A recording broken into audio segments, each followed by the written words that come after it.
예, 여러분 안녕하십니까? 예, 행정학 최종 마무리 특강 하도록 하겠습니다. 예, 기본적으로 최종 마무리 특강은 경찰 간부, 경정 승진 등 우리가 주로 이 시험에 주요한 지문들하고 그다음에 가장 최근에 행정학 주로 2023년도 행정학의 주요 공시험에서 좀 새롭게 나온 지문들 있죠. 이런 지문들을 합쳐가지고 만들었습니다. 아마 마무리 특강으로 가장 맞지 않나 싶습니다. 그래서 여러분 빠른 속도로 한번 점검해 보시고 혹시 조금 생소한 지문들이 있으시면 그 부분 좀 체크하시면서 최종적으로 마무리 하시도록 하겠습니다. 자, 그러면은 주로 이제 주요 지문 중심으로 읽어 나가도록 하겠습니다. 1절 행정학 1반입니다. 정치행정 이원론의 대표학자인 윌슨은 19세기 후반 당시 미국의 진보주의부터 영향을 받았다. 예, 진보주의 실질제 중심 공무원 개혁 운동이죠. 맞는 지문입니다. 두 번째, 왈도가 프리틱스라는 용어로 지칭한 기술성은 정해진 목표를 어떻게 효율적으로 달성할 것인가를 의미한다 했는데요. 왈도는 민주성을 강조한 분이죠. 그래서 사이먼의 주장이 되겠습니다. 여기 나온 것처럼 효율적 달성이 키워드죠. 자, 3번 군노는 행정은 국가의지의 표현이라 주장했다는데요. 아니죠. 정치가 국가의지의 표명이고 행정은 이를 실천하는 것이라고 했습니다. 자, 다음 4번 문제. 정치행정 이원론을 대표하는 애플비는 정치와 행정이 단절적이라 보았다는데 애플비는 대표적인 이론론자가 되겠고 양자는 연속적 과정이라고 봅니다. 자, 5번 행정과 경영은 모두 엄격한 법적 규제를 받으므로 환경 변화에 따른 조직의 대응 능력이나 인력의 충원 과정에서 탄력성이 떨어진다라고 했는데 모두가 아니고 행정이 경영과 달리 엄격한 법적 규제를 받는 거죠. 그래서 틀린 지문이고요. 6번 시장 실패 원인 중 불안전 경쟁에 기인하는 문제에 대응해 정부는 보조금을 지원하거나 규제한다고 했는데 이 경우에는 국가가 규제를 가하죠. 불안전 경쟁은 국가가 규제를 가한다. 7번 정보 격차로 인한 시장 실패를 예방하는 정보 개입의 대표적 사례로 미국의 레몬법이 있다. 레몬입니다. 레몬은 이제 불량품이라는 뜻이에요. 오렌지인 줄 알았더만 레몬이라는 거죠. 쓴 레몬이라는 겁니다. 8번 코즈의 정리는 시장에서 부정적 외부효과가 발생해도 소유권을 명확히 한다면 시장 실패가 발생하지 않는다는 이론이다. 맞는 지문이 되겠고, 자, 다음 9번 코즈 정리에서는 부정적 외부효과의 문제를 해결하기 위해 정부의 규정책을 강조했는데 코즈 정리는 규제보다는 자발적 협상을 강조하고 있습니다. 국가 규제를 강조하지 않습니다. 자, 10번 코드 정리가 내세운 전제조건과 달리 자발적 거래에 필요한 완벽한 정보는 존재하기 어려우며 거래 비용 역시 발생할 수 있다라고 얘기합니다. 11번 공유주의 비극에 따르면 한 사람의 선택 행위가 다른 사람에게 긍정적 외부 효과를 초래한다. 자, 비극이잖아요. 그러니까 부정적 외부 효과를 초래한다. 이게 맞는 표현이 되겠죠. 그다음에 12번 교정적 조세, 피구세는 사회 전체적인 최적의 생산 수준에서 발생하는 외부 효과의 양에 해당할 만큼의 조세를 모든 생산물에 대해 부과하는 겁니다. 부정적 외부 효과가 발생하는 만큼 조세를 부과하는 게 되겠고 13번 직접적 규제 활용 사례로는 일정한 양의 오염 허가서 또는 배출권을 보유하고 있는 경제 주체만 오염 물질을 배출할 수 있게 하는 허용 방식이랬는데요. 요거는 오염 허가서나 배출권을 보유하고 있다 했기 때문에 이거는 간접적 규제에 해당하게 되겠습니다. 14번 큰 정부를 지지하는 케인즈 경제학은 공급 중시 거시 경제학을 강조한다는데요. 케인즈 경제학은 수요 중시 거시 경제학이 되겠습니다. 자, 여러분 이렇게 지문 보시면서 이제 보통 여러분이 휴대폰으로 많이 보시는 것 같더라고요. 딱 눈을 감으시고 한번 들어보시죠. 그러면서 생소한 지문이다 한번 체킹하시면 되겠습니다. 또 잘 모르겠다 체킹하세요. 그렇게 해서 마지막으로 체킹해서 한번 좀 다시 반복해서 복습하시기 바라겠습니다. 다음에 15번 문제. 정부 실패는 관료나 정치인들의 개인적 요인 때문에 발생하며 정부라는 공공조직에 내재하는 구조적 요인 때문에 발생하는 것은 아니다 했는데요. 자, 개인적 요인뿐만 아니라 이기적 행위뿐만 아니라 계층제 구조와 같은 구조적 요인에 의해서도 발생을 한다라고 얘기를 합니다. 자, 다음 16번 문제. 자, 울프 주니어가 주장한 정부 실패 요인 중 내부성으로는 최신 기술의 집착, 정보와 지식의 독점, 더 많은 예산 확보 등이 있습니다. 17번 정부 실패 요인 중 관료의 외부성은 관료가 부서 확장에 집착하는 것이다. 방금 말씀드렸지만 이건 외부성이 아니고 내부성에 대한 내용이 되겠습니다. 18번 X 비효율성이란 관료 제안에서 공익보다는 개인과 조직의 이익을 우선시하는 현상이다. 자, 공익보다는 개인이나 조직이 우선시한다. 이게 내부성에 대한 논의가 되겠습니다. 19번. 권력의 편제로 한 정부 실패에 대한 방안으로 정부 보조 삭감, 규제 완화 등이 되는데요. 자, 권력 편제된 방안으로는 민영화, 규제 완화, 권민규 그랬죠. 파보규, 권민규, 민영화, 규제 완화, 권민규. 20번. 파생적 외부 효과로 인한 정부 실패는 보조 삭감 또는 규제 완화 방식으로 해결하는 것이 바람직하다. 맞는 질문이고요. 다음에 21번. 자유시장이 자원 배분에 효율적이더라도 국가의 윤리적 도덕적 판단을 강조하는 비가치제 관점에서 정부 규제가 정당화될 수 있다. 자, 비가치제 대표적인 것이 바로 술, 마약, 담배 등이 비가치제가 되겠습니다. 가치제는 교육, 문화 등을 말합니다.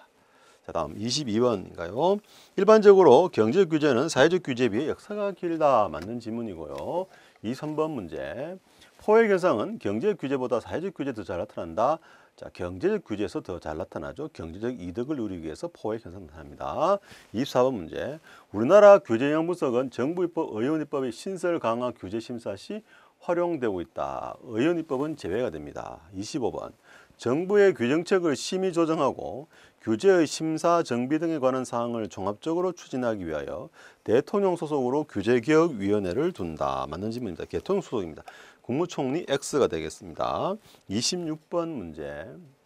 중앙정기관의 장은 규제를 신설 강화 완화하려면은 규제 영향 분석을 하고 규제 영향 분석서를 작성한다. 완화는 해당하지 않습니다. 이거 은근히 잘 나옵니다. 신설 강화의 경우입니다. 27번. 스티글러의 정부 규제 이론에 따르면 관료는 공익을 대변하는 대다수 국민을 위해 필요한 규제를 실시한다는데 공익을 대변하는 게 아닙니다. 사익 추구를 위해서. 왜냐하면 공공선택의 입장이죠. 포획이 돼버리기 때문에 안 됩니다. 28번 문제. 정부는 개인이나 기업에게 제한된 공공지하를 배분하거나 경제 행위를 할 수 있는 인허가 권한을 줌으로써 지대 추구 행위를 막는 것이 아니라 야기시키게 됩니다. 29번 문제. 수단 규제에서는 관리 규제에 비해 유연한 규제 설계가 가능해지다 했는데요. 관리 규제에서는 수단 규제에 비해서 유연한 설계가 가능합니다. 수단 규제가 가장 유연성이 떨어집니다. 30번. 관리 규제는 과정이 아닌 수단이나 성과를 규제하는 것이므로 피규제자의 자율성을 제어한다는데 관리 규제는 수단과 성과가 아닌 과정을 규제하는 것이 되겠습니다. 관리 규제가 수단 규제에 비해서 많은 자율성을 보여줍니다. 이거 잘 나오는 질문입니다. 31번. 작업장 안전 확보를 위한 안전장비 착용 규제, 개발 신약에 대한 허용 가능한 부작용 발생 수준 규제, 식품 안전성 확보를 위한 식품 유해 요소 중점 관리 기준, 해썹이라 그러죠. 요 세 가지 있을 때 각각 이것을 우리는 투입 규제 또는 수단 규제, 성과 규제, 산출 규제, 관리 규제, 과정 규제에 해당한다고 합니다. 32번. 정부 규제를 포지티브 규제와 네거티브 규제로 구분할 경우 포지티브 규제는 네거티브 규제에 비해 규제 대상 기관의 자율성이 크다. 네거티브 규제가 자율성이 훨씬 큽니다. 잘 나오는 질문입니다. 33번. 행정규제기본법상 규제의 존속기간 또는 재검토 기한은 규제 목적을 달성하기 위해 필요한 최소한의 기간 내에 설정되어야 하며 그 기간은 원칙적으로 5년을 초과할 수 없습니다. 5년입니다. 34번. 규제의 역설은 최고의 기술을 요구하는 규제가 오히려 기술 개발을 지연시킬 수 있다. 역설적 현상이죠. 35번. 국회, 법원, 헌법재판소, 선거관리위원회, 감사원이 하는 직무에 대하여는 행정규제기본법을 적용하지 않는다. 삼권분립상 적용되지 않습니다. 36번. 자, 최근에 넛지 이론이 많이 나오니까 넛지 꼭 가져가시 바랍니다. 36번. 넛지 방식으로 정책을 설계하는 것을 선택 설계라고 한다. 넛지는 디폴트 옵션 설정 방식으로 디폴트 옵션 키워드입니다. 사람들의 인지적 평양을 전략적으로 활용하는 정책 수단이다. 맞는 질문이고 신공관리론의 학문적 토대는 37번 신고전파 경제학인데 넛지 이론은 공공선택 이론이다? 아니죠. 신공공관리론이 신고전파 경제학 공공선택 이론이고 넛지 이론은 행동경제학이 학문적 토대가 되겠습니다. 38번 질문. 신공관리론에서는 경쟁성을 가정하지만 넛지 이론에서는 제한적 합리성을 강조합니다. 39번. 사회적 자본은 동조성을 요구하면서 개인의 행동이나 사적 선택을 적극적으로 촉진시킨다. 사적 선택을 저해합니다. 동조성을 요구하기 때문에 그렇고. 40번. 사회적 자본은 지역이 보유하고 있는 물질적 자원을 중심으로 한 발전 전략에 따라 아니죠. 물질적 전략이 아니고 무형의 전략을 강조하죠. 물질은 유형의 전략입니다. 41번. 사회자본은 구성원 사이의 상호 신뢰를 바탕으로 공동체를 위한 대가 없는 봉사를 말한다. 자, 사회적 자본은 대가 없는 봉사가 아닙니다. 그죠? 일반적인 기대를 가져가는 거죠. 언젠가 보답받을 것이다. 42번. 사회적 자본은 거래 비용을 감소시키는 순기능이 있다. 맞는 지문이고요. 43번. 사회적 자본이 증가하면 제재력이 약화되는 역기능이 있다. 오히려 사회적 규범을 작용하기 때문에 제재력이 강화되는 순기능이 있다라고 얘기를 하겠습니다. 자, 다음에 44번. 상호 호혜적 행동을 통해 집단 내 사회자본 수준을 단기간에 정대시킬 수 있다. 단기간이고 사회적 자본은 장기간에 걸쳐서 형성됩니다. 다음에 45번 문제. 더글라스의 문화유형론 중에서 문화유형론 중 집단주의는 최고층의 권한 집중과 개인의 자율적 결정 배제를 중시한 유형이다. 자, 운명주의, 정체주의에 대한 설명이 되겠고요. 46번. 홉스테드의 문화 차원에 의하면 불확실성 회피 정도가 강한 경우 공적 규정을 많이 만들어 불확실한 요소를 최대한 통제하려고 합니다. 다음에 47번 문제. 집단주의가 강한 문화는 개인주의가 강한 문화보다 상대적으로 느슨한 개인적 관계를 더 중시한다. 아니죠. 느슨한 거 했으니까 개인주의가 강한 문화가 느슨한 개인적 관계를 강조. 내가 더 중요하다는 거죠. 다음에 48번 문제. 공익 실제설하면 공익 결정은 다수의 민주적으로 이루어지는 것이다. 자, 다수의 민주적으로 이루어지는 거 공익 과정설이 되겠습니다. 자, 다음 기초주의 인식론은 공익 실제설에 가깝다. 예, 맞는 지문이 되겠습니다. 자, 49번이죠. 기초주의의 인식론. 자, 기초주의 또는 근본주의라 하기도 하는데 근본적인 걸 인정한다는 뜻이에요. 그래서 이게 실제설에 가깝습니다. 50번. 플라톤과 루소는 모두 실제설을 주장했다. 맞는 지문이고요. 51번. 공리주의적 관점의 공익은 효율성보다는 합법성이 윤리적 행동의 판단 기준이다 하는데 공리주의는 효율성을 강조하죠. 최대다수의 최대 행복. 자, 52번. 공익과정설은 대립적 이익을 평가할 수 있는 기준을 제시한다. 아니죠. 실체설이 그렇고요. 53번. 공익과정설은 집단 이기주의 패단을 발생할 때 한계가 있다. 그에 따라서 공익 실체설 입장이 필요하다는 거죠. 54번. 과정설은 공익을 사익을 초월한 실체적 규범적 도덕적 개념을 파악하며 공익과 사익의 갈등이 있을 수 없다. 이 실체설 내용이죠. 자, 55번. 공익의 실체설은 다원주의 관점을 취하는 반면 공익의 과정설은 엘리트주의 입장을 취한다. 반대로 설명되어 있습니다. 56번. 공익 실체설은 공익을 형성하는 대표적 의사결정 방식으로 수기민주주의나 공론화 방안된다. 그렇죠. 공론화나 수기민주주의는 참여를 강조하는 거기 때문에 공익 과정설이 되겠습니다. 다음 57번. 국가공무원법은 제1조에서 공무원은 국민 전체의 봉사자로서 공익을 추구해야함을 명시하고 있다는데 여기서는 국가공무원법은 공익 내용은 들었지가 않습니다. 58번. 공무원 헌장은 공익을 명시하고 있다. 예, 아니죠. 공무원 헌장은 오히려 공익을 명시하고 있습니다. 59번. 신공공수비소론에서는 공익을 행정의 궁극적 목표가 아닌 부산물로 보아야 된다는데 아니죠. 궁극적 목표로 신공공수비소론은 공익을 보고 있습니다. 60번. 롤즈의 정의로는 정의의 제1원리가 제2원리에 우선하고 제2원리 중에서는 차등원리가 기회균등의 원리에 우선한다 했는데 기회균등의 원리가 차등원리에 우선하는 거죠. 자, 61번. 롤즈의 정의관은 자유방임주의에 근거한 전통적 자유주의와 생산수단의 사회적 소유를 주장하는 사회주의 양극단을 지향한다가 아니고 양극단을 지향하죠. 그 지향이 아니고 지양이 됩니다. 이런 거 말장난하는 거 잘 조심하세요. 62번. 블레스토스는 정당 분배 원칙으로 필요, 가치, 작업, 능력과 업적, 계약에 따른 분배 등을 강조합니다. 계약입니다. 계획 아닙니다.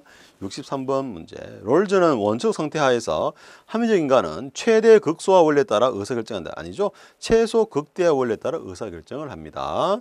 64번. 디싱은 정치 합리성을 의사결정 구조의 합리성과 동일시하고 정책 결정에 있어서 가장 비중이 크다고 했습니다. 65번.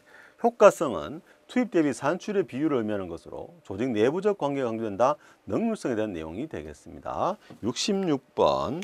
기계적 효율성은 효율을 수량적으로 파악한 개념으로 과거 정치행정 이론론의 시대에 행정학이 도입되면서 중시된 것이다. 정치행정 이원론이 맞는 표현입니다. 67번. 가외성은 정책 결정의 불확실성에 대한 적극적 대처 방안이다. 자, 뭐죠? 가외성은 소극적 대처 방안이죠. 이렇게 빨리빨리 여러분 딱 떠올리셔야 됩니다. 마지막 정리 이렇게 하시는 거죠. 그렇게 해서 시험장 갔을 때 바로 답을 고를 수 있습니다. 많은 분들이 헌법을 푸시고 행정학을 푸십니다. 그래서 행정학에서 오히려 고득점할 수 있는데 불구하고 헌법에서 좀 자신 있으신 분들은 너무 많은 시간을 투여하심으로써 오히려 행정학에서요 20분 만에 풀고 해가지고 성적을 확 날려먹는 분이 많더라고요. 그래서 여러분 절대 그러지 마시고 밸런스를 잘 맞추세요. 자, 그래서 이제 현장에서 모의고사 같은 것도 꼭 한번 필요한 이유가 그겁니다, 여러분. 문제의 난이도나 그게 중요한 게 아니라 시간 조절이 중요합니다, 여러분. 누누이 말씀드리는데요. 68번 가외성은 조직 내에서 각 기능들 간의 충돌 가능성을 축소시켜준다. 아니죠? 가외성은 확대시킨다. 69번 문제. 가외성은 대체수단 등의 확보 등으로 수단 고표의 전도성을 완화시킨다. 맞는 표현이고, 선례 얽매이지 않는 태도는 행정의 수단적 가치 중 하나인 합리성의 제약 요인이다. 아니고 합리성 제고 요인입니다. 말장난 같죠? 보면은. 자, 3절 행정 2로 넘어가겠습니다. 행태주의는 정치와 행정 현상의 개별국가 특수성 중시하였다. 행태주의는 보편성을 강조합니다. 72번 행태주의 연구 방법은 행정 현상 중 가치 판단적 요소의 존재를 인정하지 않았다. 존재를 인정합니다. 자, 다음에 73번 행태주의 가설 도출은 기존 이론에서 도출되어 귀납적이고 검증 방법은 연역적이다. 자, 연역적으로 도출되고 검증은 귀납적으로 합니다. 다음 74번 문제. 공무원 개인의 가치와 태도를 토대로 하여 공직사회 전체의 부패 정도를 설명할 때 발생한 오류를 합성의 오류라 그럽니다. 다음 75번 최저론자 적용방법은 권력 의사전달, 정책 결정의 문제와 행정의 가치 문제를 중시하는 것이 아니고 경시한다. 고려하지 않는다. 76번 생태론은 선진국의 행정 현상을 설명하는 데 크게 기여했으며 행정의 보편적 이론보다는 중범 이론의 구축에 자극을 주어서 행정학의 과학화에 기여하다 했는데, 야, 뭐가 틀렸을까요? 생태론은 후진국의 행정 현상을 설명하죠. 자, 다음 77번 리거스의 프리즘적 모형은 비생태적 접근 방법에 기반을 둔다. 생태적 접근 방법에 기반을 둡니다. 틀린 지문. 78번 리거스의 프리즘적 모형에서 설명하는 프리즘적 사회 특성에는 고도의 질성, 형식주의, 다규범성이 포함이 됩니다. 79번 프리즘적 사회에서 지배적인 행정 모형은 사람방 모형입니다. 80번 현상학은 개별적인 인간 행위와 개인 간의 상호작용 해석에 역점을 두기보다는 조직의 전체성을 파악하는 데 강점을 둔다 했는데, 개별적 행위와 인간 행위와 개인 간의 상호작용 해석에 역점을 둡니다. 현상학은. 81번 후기 행태주의자들이 종합적으로 다룬 연구 주제는 투표 행동이다. 행태주의자들이 다른 주제가 투표 행동이 되겠습니다. 82번 파머의 반권력제 모형에서의 포스트 모던 행정의 특징 중 과거의 규칙에 얽매이지 않는다 또는 적극적으로 문제의 특수성을 이해한다. 이거는 상상이 되겠습니다. 83번 파머가 주장한 포스트 모더니티 행정 이론에서는 과학적 합리성보다는 관점에 따라 다양한 가능성이 허용되는 상상이 중요시된다. 83번 과학적 합리성이 더 중시되는 것이 아니라 상상이 더 중시되고 있고요. 84번 포스트 모드 이론에서는 거대 설화에 대한 믿음을 견제한다. 아니죠. 거대 설화를 비판합니다. 이것도 경정 지문이죠. 여러분 경정 승진 지문들입니다. 지금 상당수가요. 딱 완전히 와닿으시죠? 이 정도는 기본적으로 대시하셔야 됩니다. 그다음에 85번 정책과학은 사이먼의 행태주의와 의사결정 이론을 체계적으로 발전시킨 것으로서 수학과 컴퓨터를 활용하여 고도의 계량적 접근을 추구한다 했는데요. 자, 후기 행태주의는 아니죠. 가치 중립적 과학 연구보다는요 가치 평가적 연구를 했던 거죠. 자, 수학과 컴퓨터 활용하는 거, 계량적 접근한 거, 이건 행태주의가 되겠죠. 자, 86번 공공선택 이론에는 공공서비스를 독점적으로 공급하는 전통적인 정보관리제는 시민의 요구에 민감하게 반응을 보이지 않는 제독장치다. 맞고. 87번 공공선택 이론은 권한이 분산된 여러 작은 조직들에 의해 공공서비스가 공급되는 것보다 단일의 대규모 조직의 독점적 공급되는 것을 선호한다. 반대로 됐습니다. 88번 공공선택론은 국가 역할을 지나치게 경시하고 개인의 기득권을 유지하기 위한 보수주의적 접근에 불과하다는 비판이 있습니다. 89번 니스칸에는 예산 극대화 모형에서 관료는 한계 편입 곡선과 한계 비용 곡선이 교차하는 점에서 공공서비스를 공급하려고 한다 했는데요.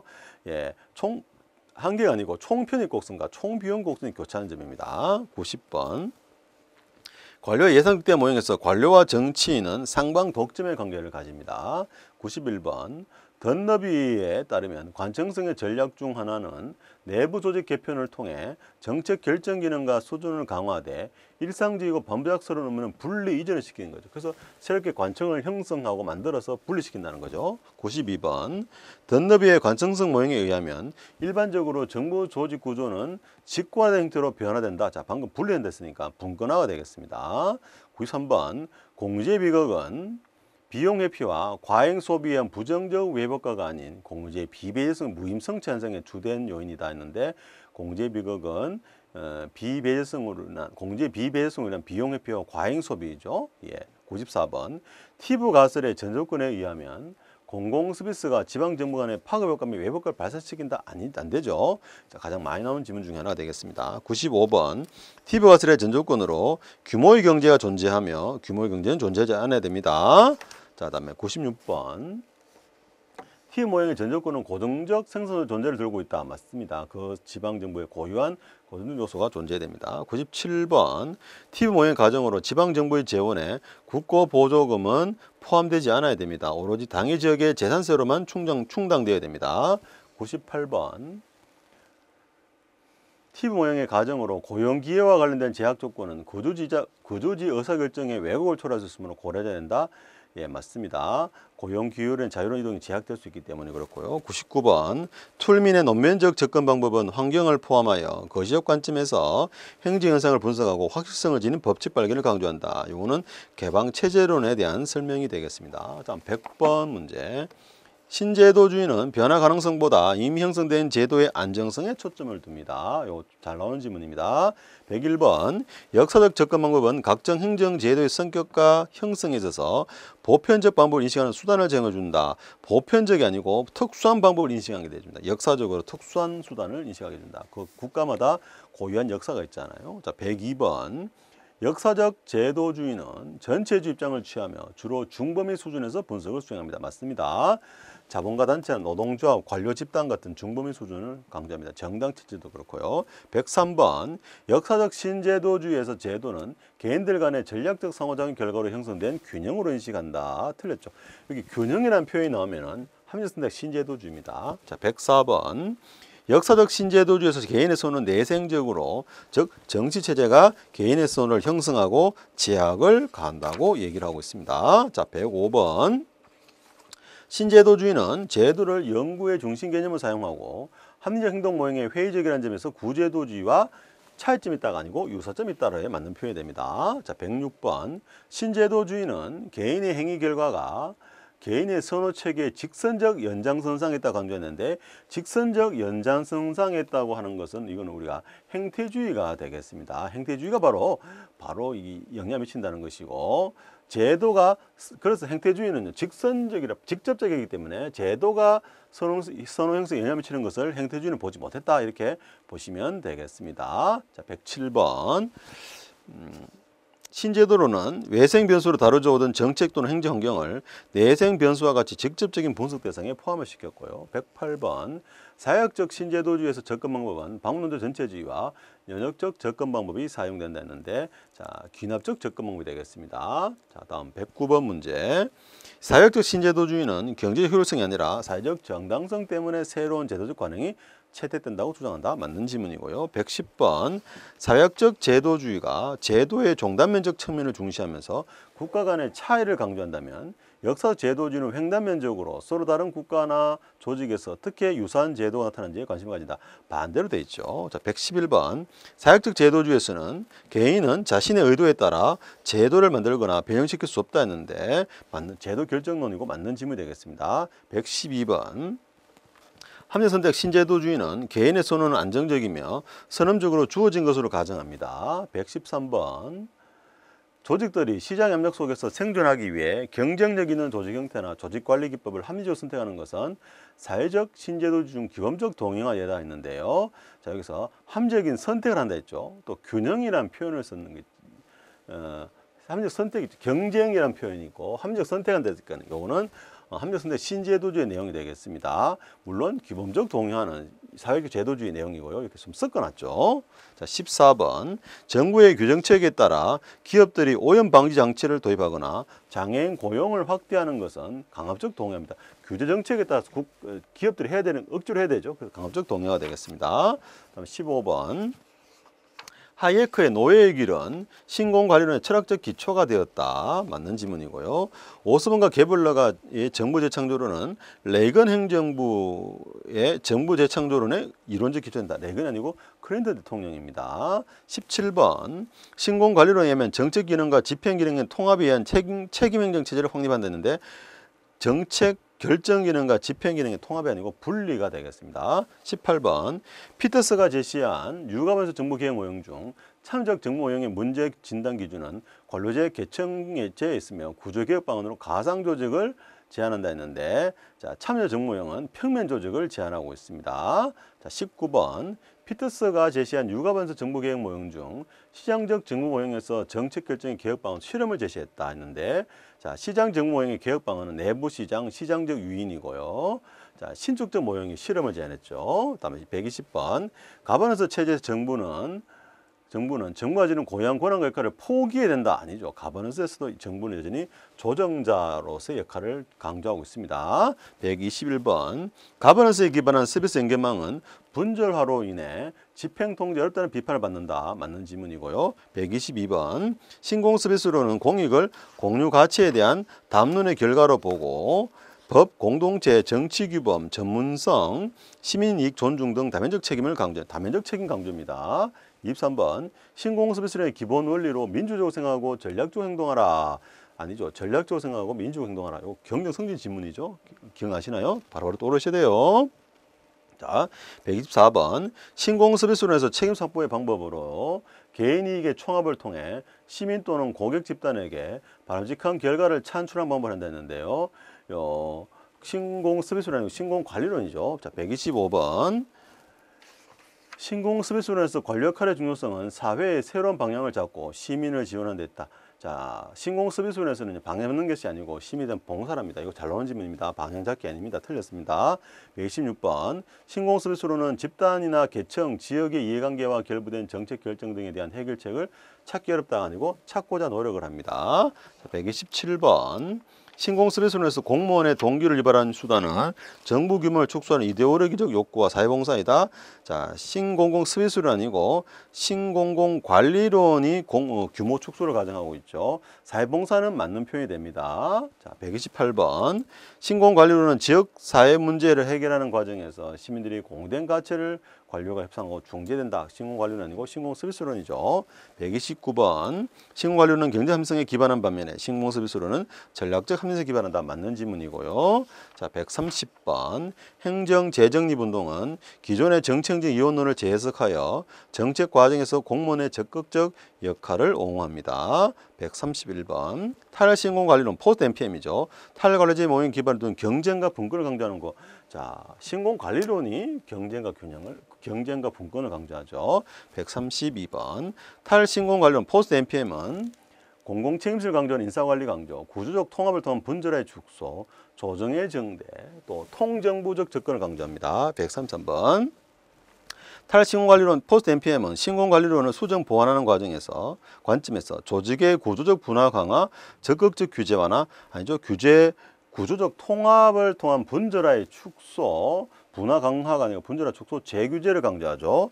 자, 다음에 134번 총론 마지막이네요. 시차 이론은 고승우수들 간의 내적 정합성 확보 측면은 고려하지 않으나 충분한 성숙 시간은 필요한다는데 내적 정합성 측면을 고려하고 충분한 성숙 시간이 필요하다고 보는 내용이 되겠습니다. 자, 총론까지 했는데 어떻습니까, 여러분? 좀 막힘이 없어서 좀 오실되지 않을까 싶습니다. 지금 단계에서는요. 대부분 이렇게 좀 들어보시고 혹시라도 조금 생소한 질문이 있으시면 그 부분 좀 체킹하셔가지고 다시 한번 보시고 넘어가시기 바랍니다. 정책학 바로 넘어가도록 하겠습니다. 예, 정책론 보도록 할게요. 자, 135번이죠. 라스웰은 정책 과정에 관한 지식보다 정책에 필요한 지식이 더 중요하며 사회적 가치는 분석 대상에서 제외해야 된다라고 되어 있는데요. 자, 사회적 가치도 분석 대상에 포함을 시키고 있습니다. 그리고 모두 종료시 여기입니다. 36번.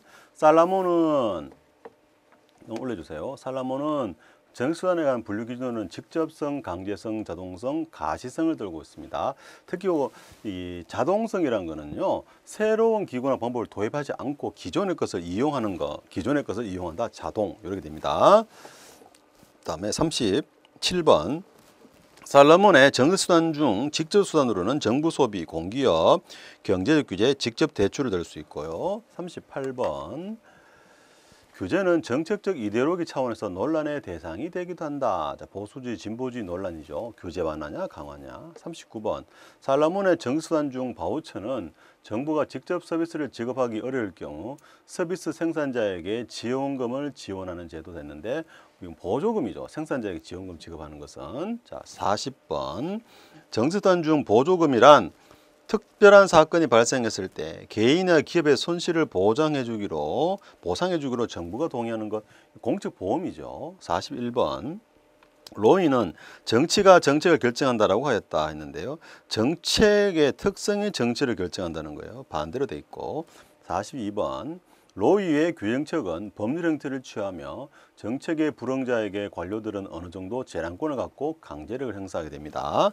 43번. 로이의 구성정책은 모든 국민을 대상으로 하므로 대외적 가치 배분은 직접 영향을 주지 않지만 대내적으로는 게임의 법칙이 일어난다 했는데요. 이게 뭐냐? 한마디로 파워게임이 벌어진다는 거죠. 예, 그렇게 보시면 되겠고요. 자, 다음 144번. 로이의 정책 유형 중 최초의 분류 때 구성정책은 포함이 되지 않았습니다. 나중에 72년도에 논문을 개정을 할 때 추가가 되었다. 이렇게 보시면 되겠고요. 자, 다음 145번. 분배정책은 정책 과정에서 이해 당사자들 간의 협상을 통해 비교적 안정적 연합을 형성합니다. 로그롤링 포그 배럴이 이루어진다라고 보시면 되겠습니다. 자, 다음 볼까요? 146번. 분배정책은 대통령이 주된 행위자라면은 재분배정책은 관료나 하위 정부가 주된 행위자다. 예, 반대로 돼 있죠. 47번. 로이에 따르면 재분배 정책은 엘리트론적 정치 과정에서 정상 간의 제휴에 의해 정책이 결정되며 정책 결정 구조는 불안정적인 상태를 취한다는데 정책 결정 구조는 안정적 상태를 나타냅니다. 48번. 코로나 사태에 따른 자영업자에 대한 금융지원 정책은 구성정책에 해당한다. 예, 재분배 정책입니다. 아마 어떤 교재는 분배 정책이라 보는 분도 계시는데 예, 그래도 일단은 어느 거 보더라도 구성정책에 해당하지는 않죠. 그런데 보면은 소상공인이나 주로 자영업자들에게 해주죠. 사회적 약자들에게. 그래서 재분배 정책이 더 맞다고 봅니다. 49번. 리플리 프랭클린의 경쟁적 규정책은 정책 집행 단계에서 규제받는 자들은 규제기관에 강하게 반발하거나 저항하게 된다. 자, 이거는 보호적 규정치에 대한 설명이고요. 자, 150번. 윌슨의 규정치 유형 중 고객 정치에서는 조직화된 소수가 포획 등 강력한 로비스트 활동으로 다수를 압도유용하는 거시적 절연이 발생한다 했는데 자, 고객 정치에서는 미시적 절연이 발생합니다. 자, 151번. 윌슨의 규정치 유형 중 고객 정치 상황에서는 불특정 다수 논리가 투영될 가능성이 높다 했는데 다수가 아니고 소수의 논리가 투영될 가능성이 높습니다. 소수 고객 집단이죠. 52번.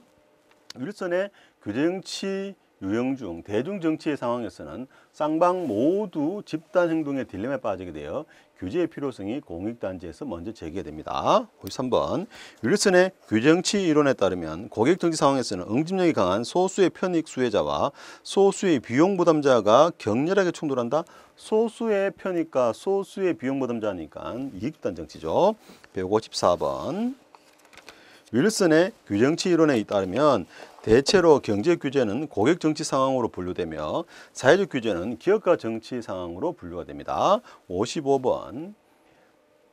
베버주의는 국가나 정부 권력의 독자성과 지도적 개입적 역할을 강조합니다. 맞고요. 56번. 마르크스주의는 사회를 지배계급과 피지계급으로 나누고 경제 부를 소유한 지배계급이 정치 엘리트로 변하게 되어 결국 정부 또는 정책 기능은 지배계급을 위한 봉사 수단에 불과하다고 합니다. 57번. 엘리트론자인 밀즈는 미현대 미국 사회의 권력은 개인, 계급이나 개인의 능력에서 온다 아니고 개인의 능력이 아니라 계급이나 교육적 배경 등 혈족관계 등으로 오는 거고. 58번. 헌트의 명성접근법은 지역사회의 권력구조를 실정적으로 연구한 것으로 사회적 명성이 있는 소수자들이 결정한 정책을 일반 대중이 수용한다는 입장입니다. 밀즈는 지휘접근법이죠. 헌터 명성접근법. 159번. 사회조합주의는 사회경제체제의 변화에 순응하려는 이익단의 자발적 시도로부터 형성됩니다. 160번 다알이 주장한 다원주의 사회에 있어서는 동일한 엘리트가 모든 정책 영역에서 지배적 영향력 행사하는 것은 아닙니다.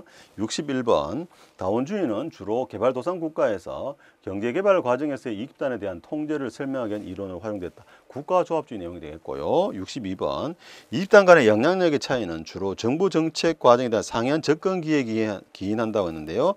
자, 요거는 영향 차이 있는데 차이는 있지만은 정책 과정에는 동등하게 접근할 수 있다고 봅니다. 이거 우리가 대체적 동등성이라고 그러죠. 63번 신배부주의에 속하는 크레슨에 의하면 국가가 다른 나라와의 경제관계에 관한 정책 결정을 할 때 기업의 이익이 아니라 국가 이익을 옹호하는 결정을 내린다고 합니다.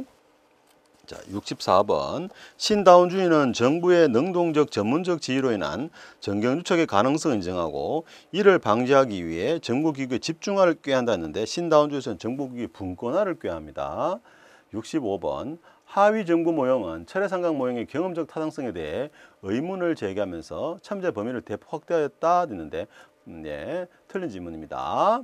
철회상각이 아니고 이슈 네트워크 모형이 되겠죠. 하위 정부 모형이 아니고 66번 하위 정부 모형은 행정 수반에 관심이 약하거나 영향력이 적은 재분배 정책에 주로 나타난다 했는데 분배 정책에서 주로 형성됩니다. 67번 정책 공동체의 주요 구성원에는 하위 정부 모형의 참여자 외에 전문가 집단이 포함되고요.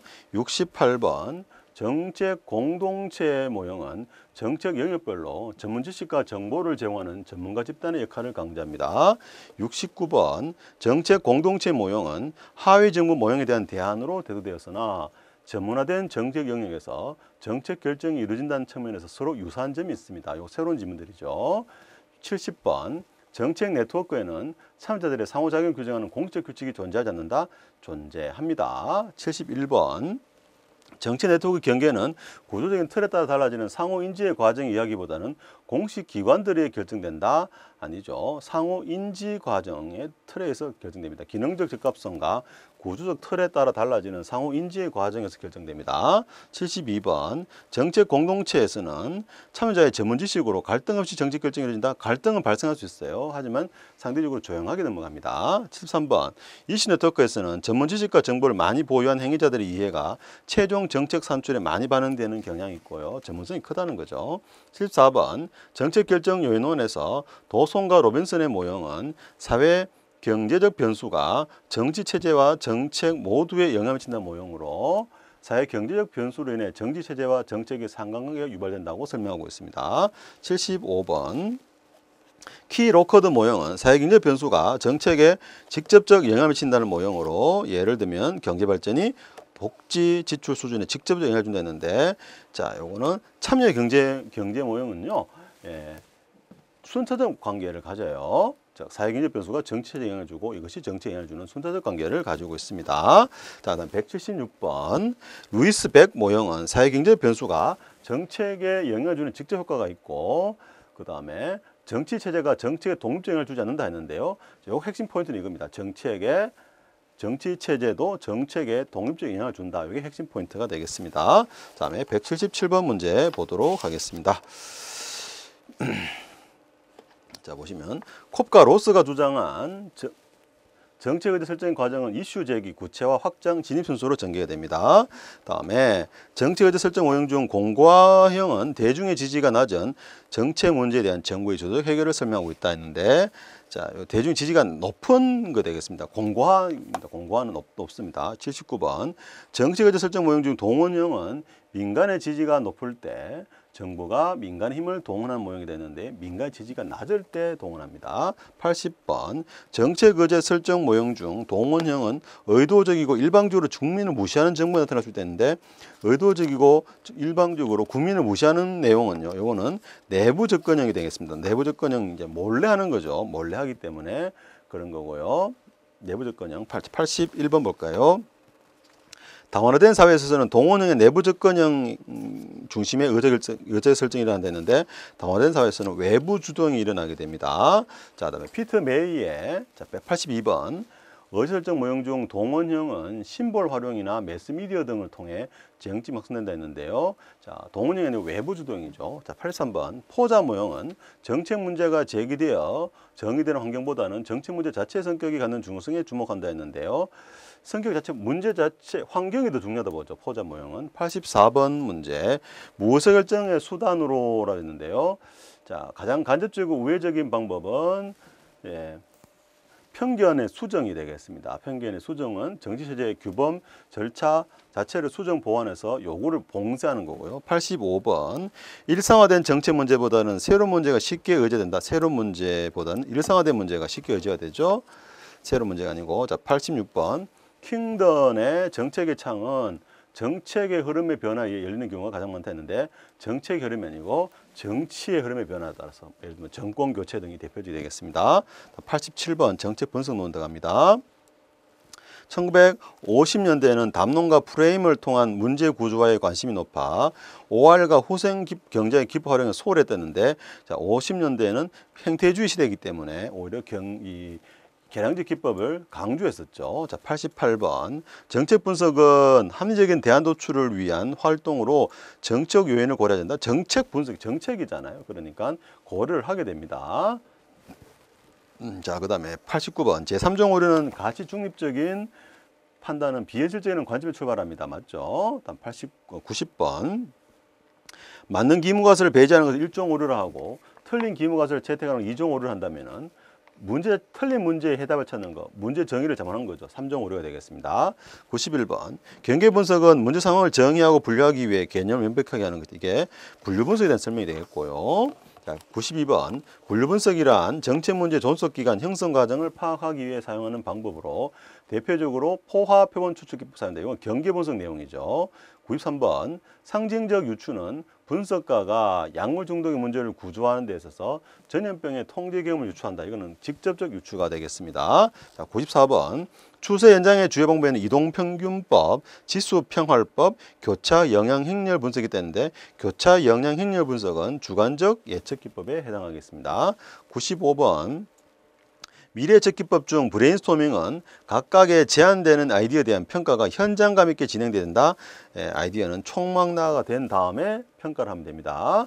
96번 브레인스토밍은 광범위하고 복잡한 문제보다는 주제가 한정된 경우에 적합한 회의 방식이다. 맞는 질문이고요. 97번 브레인스토밍은 아이디어가 많은 소수에게 여러 개의 주제에 대해 아이디어를 제시하도록 해 좋은 아이디어를 발굴하는 기법이 됐는데 자, 요거는 아이디어 다수에게 하나의 주제에 대해서 아이디어를 제시하게 하는 겁니다. 다르죠. 98번 델파이 기법은 미래 예측을 위해 전문가가 아닌 일반인 다수를 활용하는 거다.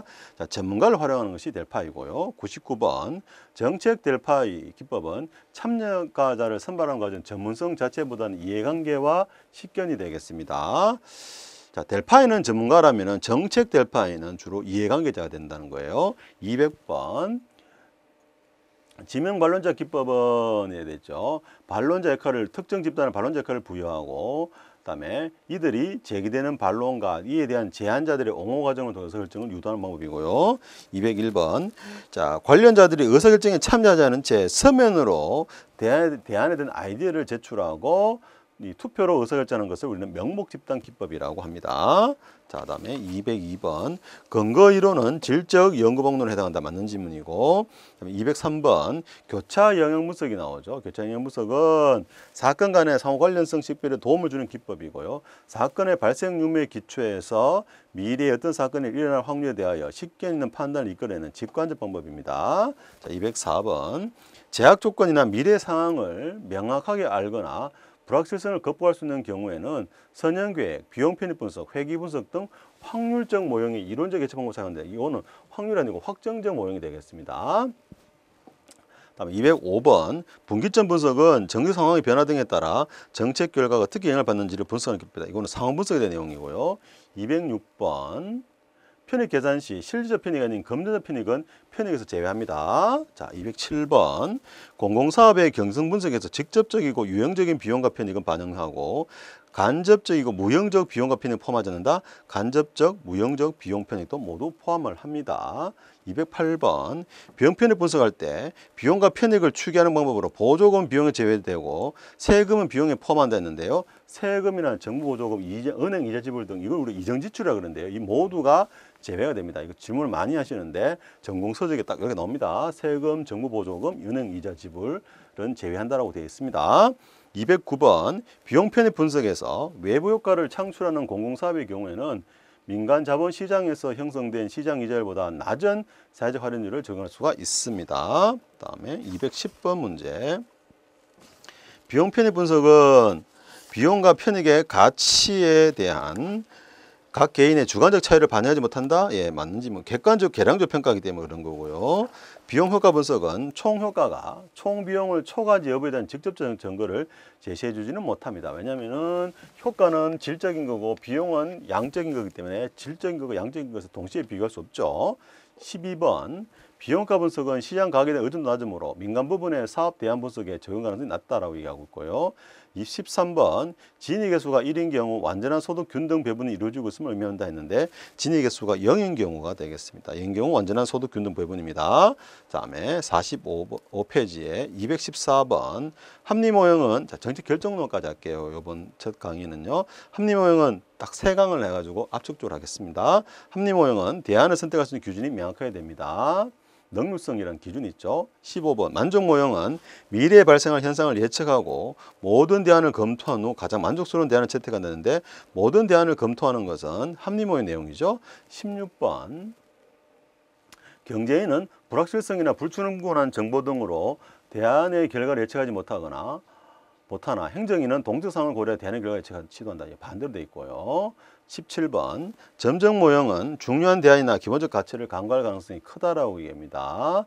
자, 이 18번 점전적 변동은 긍정적 환류 또는 수학 체감 법칙 작용 영역에 작동한다 했는데 점전적 변동은 부정적 환류 또는 수학 체감 법칙 작용 영역에 작동합니다. 다음에 19번 문제. 점정 모형은 비가본적 정책 결정에 적용하기 곤란한데 그렇죠? 가본적 정책 결정으로 주로 이루어지고요. 조금씩 나갈 수 있으니까 20번 점정 모형은 인간의 인지적 한계를 인정하므로 급격한 개혁과 새로운 환경을 반영하는 혁신적 정책 결정을 설명하기 이용해야 되는데요.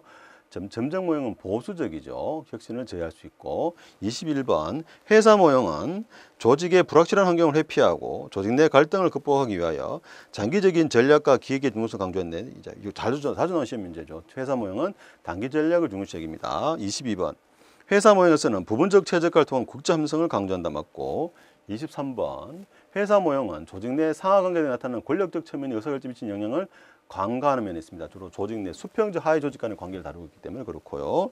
24번 혼합주사 모형은 근본적 결정은 점정 모형으로 세부적 결정은 합리 모형으로 하는데 반대로 돼 있죠. 25번 엣지온이의 혼합탐사 모형은 세부적 결정 단계에서 대안의 범위는 제한적으로 소수 대안만 고려하고 대안의 결과는 한정적으로 중요한 결과만 보냈는데 세부적 결정에서 대안의 범위는 제한적 소수 대안만을 고려하고 대안의 결과는 포괄적으로 모든 결과를 세밀하게 봅니다. 자, 포괄적이라는 말은 모든이라는 뜻이에요. 포괄. 가끔씩 질문하십니다. 개괄적이라는 것은 몇 개만 개략적으로 이런 뜻이고요. 다릅니다. 포괄과 개략이라는 표현은 다른 표현입니다. 26번 들어오는 정책 결정의 방법, 지식 체제에 관심을 두어야 한다고 주장하고 정책 결정 체제에 대한 이해와 정책 결정 개선을 강조했고요. 27번 드로우의 최적 모형은 중요한 정책 결정 구조라도 중첩성을 갖는 것은 조직의 비능률을 초래하므로 바람직하지 않고 조직의 단순화가 정책 비용의 감소를 가져와 정책 결정에 최적화를 기할 수 있다. 중첩성이 있어야 된다고 얘기하고 있습니다. 28번 최적 모형에 따르면 정책 결정과 관련한 위험 최소화 전략 대신 혁신 전략을 취하는 것은 상위 정책 결정에 해당한다. 맞는 지문이고 29번인가요? 네, 몇 번이죠? 29번. 예. 최적 맞죠? 예, 맞죠? 예. 29번. 최적 모형은 기존의 정책을 바탕으로 이루어지는 점정주의 상에서 출발한 데인데 최적 모형은 합리 모형을 더욱 발전시킨 모형입니다. 30번. 최적 모형은 양적 분석뿐만 아니라 질적 분석도 동시에 고려합니다. 31번. 엘리슨의 합리 모형은 모델 1이죠. 정부의 정책 목표와 고소한 개인의 목표가 일치하는 것을 가정하고 있고요. 32번. 엘리슨의 합리 모형은 표준 절차 중요성을 강조한다. 모델 2죠. 이거 잘 나옵니다. 조직 과정 모형 모델 2가 SOP를 강조합니다. 33번. 엘리슨의 조직 과정 모형 모델 2에서 조직은 장래의 불확실성 자체를 회피하려 하기보다는 발생 확률을 예측하여 불확실성에 대응한다 했는데 불확실성 자체를 회피하려고 합니다. 34번. 엘리슨의 관료정치 모형 모델 3는 조직 하위 계층의 적용 가능성이 높고 조직 과정 모형은 조직 상위 계층의 적용 가능성이 높다 했는데 반대로 돼 있죠. 35번. 쓰레기통 모형은 불확실성과 혼란이 심한 상태로 정상적인 권위구조와 결정규칙이 작동하지 않는 상황에 주로 적용된다. 주 다당제 의회나 여러 부처 관련된 상황이 되겠죠. 36번. 쓰레기통 모형 의사결정 방식에는 끼워넣기와 밀어두기가 포함됩니다. 자, 끼워넣기는 날치기 통과, 밀어두기는 짐 빼기 결정이에요. 37번. 쓰레기통 모형에서 불확실한 기술은, 불명확한 기술은 조직에서 의사결정 참여의 범위와 그들이 투입하는 에너지가 유동적인 걸 말한다 했는데, 자, 의사결정 참여자죠. 그러니까 일시적 간헐적 참여자 내용이고요. 38번. 짐 빼기 작전은 인적 물적 자원의 여유가 없을 때 하는 거예요. 포인트. 마쿠 실력자 의존해서 휴회 등을 통해 관련된 문제가 다른 의사결정의 기회를 찾아 떠날 때까지 기다렸다가 주된 문제 결정 방식이고 기다렸다가 한다. 짐 빼기 결정이죠. 자, 마지막 조금 더 있네요. 자, 날치 작전은 조직화된 무정부 상태에서 인적 물적 자원의 여유가 없을 때요. 중심적 문제 해결을 재빨리 결정한다. 재빨리 한다. 그다음에 40번. 사이버네틱스 의사결정에 의하면은 의사결정의 질은 사전에 설정된 표준 운영 절차가 얼마나 정교한지에 의해서 결정됩니다. 자, 제니스의 주장하는 집단사고라는 것은 사회적 압력으로 인해서 비판적 사고가 억제되고 판단 능력이 저하되어서 잘못된 의사결정하는 거고요. 자, 마지막 42번. 정책 딜레마 상황에서 정책 결정자는 정책 결정의 회피와 지연, 정책 문제를 재규정하거나 상충되는 대안을 동시 선택된 행동 대안을 봅니다. 누가 보인다? 정책 결정자가 정책 결정을 회피나 지연을 합니다. 이해관계 당사자가 또는 수혜자가 아닙니다. 자, 첫 강 여기까지 하고요. 자, 우리 정책 지평은 다음 강에서 하도록 하겠습니다. 잘 한번 쭉 따라오시면서 그죠? 혹시 내가 모르는 질문이 왔다 그러면 그 부분만 체킹하시고 한번 좀 더 읽어보시고 이렇게 하셔가지고 최대한 우리가 만점에 가깝게 시험에 대비하도록 노력해야 되겠습니다. 예, 그러면 다음 강에서 뵙도록 할까요?